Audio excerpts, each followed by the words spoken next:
विधवा बहू का फैसला। महक की शादी रोहन से होती है।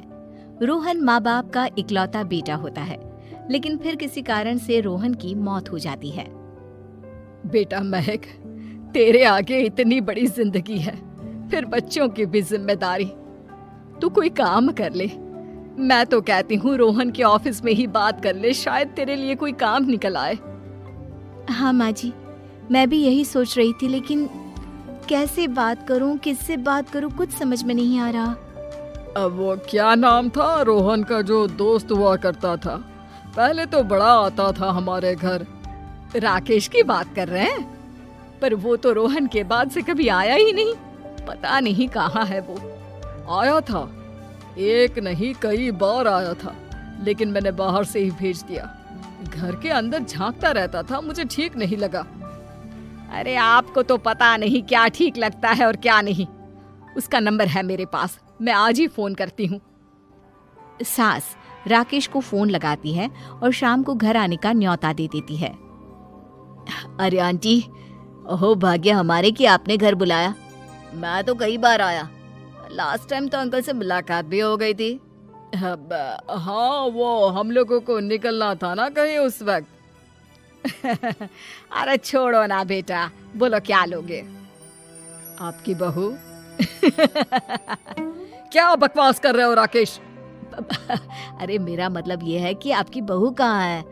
भाभी जी के हाथ की चाय की बस एक प्याली मिल जाती तो। महक चाय लेकर आती है, लेकिन वो जैसे ही राकेश की ओर देखती है, उसे राकेश पसंद नहीं आता। वो अंदर जाने को होती है कि अरे भाभी जी कहाँ जा रही हैं?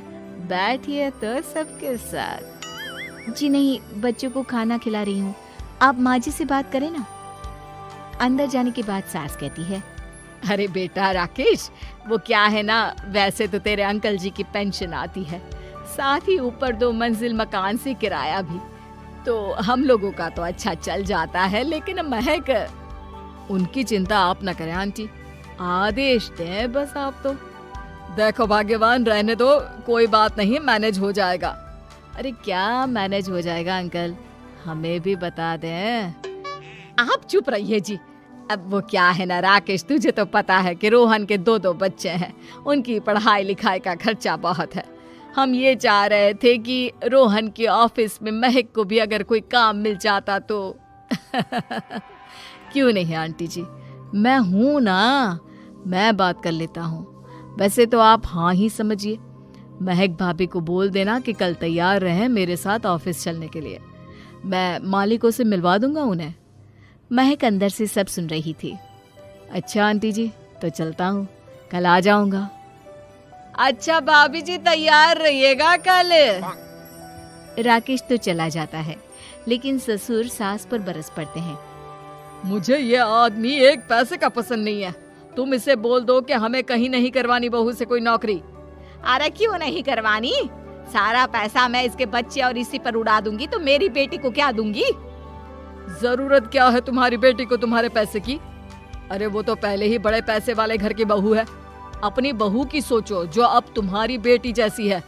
बच्चे रोहन की आखिरी निशानी है। अरे अपना भाषण अपने पास रखो। सारा दिन घर पर बैठी रोटियां तोड़ेगी, तो काम करे ना कुछ बाहर जाकर। बहू सब सुन रही होती है। वो अगली सुबह बिना मन के तैयार तो हो जाती है, लेकिन जैसे ही राकेश आता है, क्या बात है भाभी जी, रेडी हैं? तो फिर चले डेट पर, मतलब इंटरव्यू पर।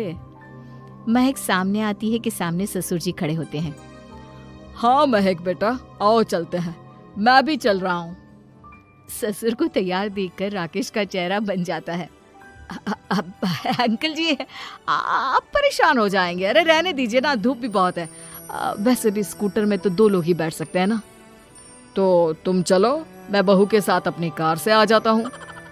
महक ससुर जी को देखकर खुश हो जाती है, उसे शांति हो जाती है। वो लोग रोहन के ऑफिस जाते हैं, जहाँ बॉस कहते हैं, नमस्ते अंकल। नमस्ते महक, कैसे हैं आप लोग?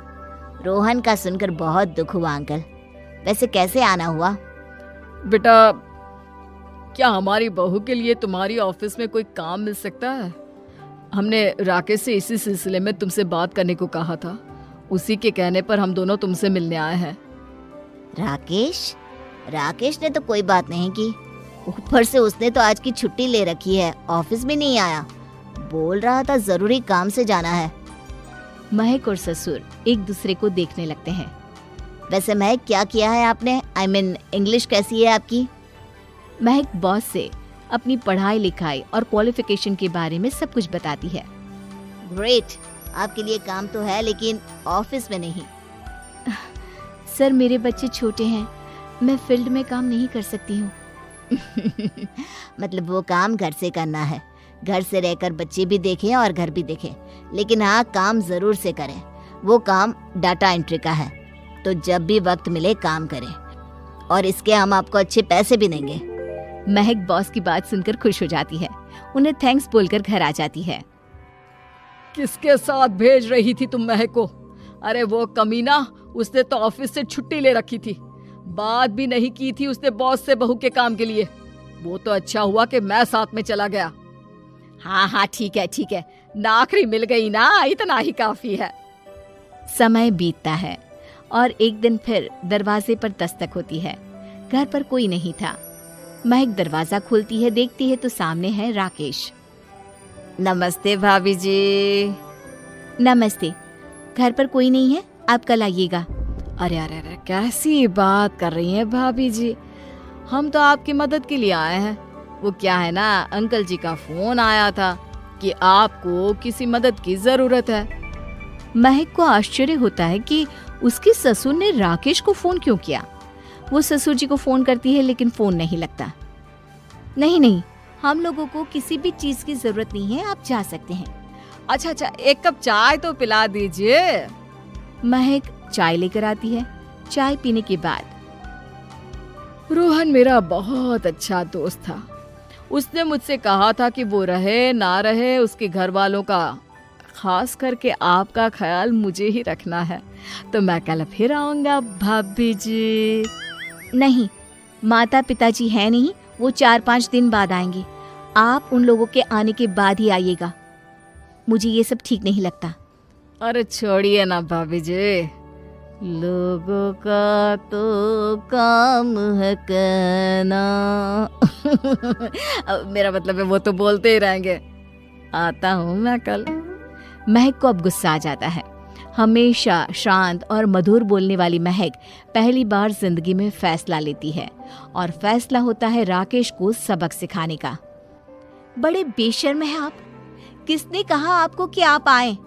अरे भैया, साफ साफ बोला ना कि नहीं जरूरत है किसी की मदद की, मैं अकेले सक्षम हूँ अपना घर संभालने के लिए।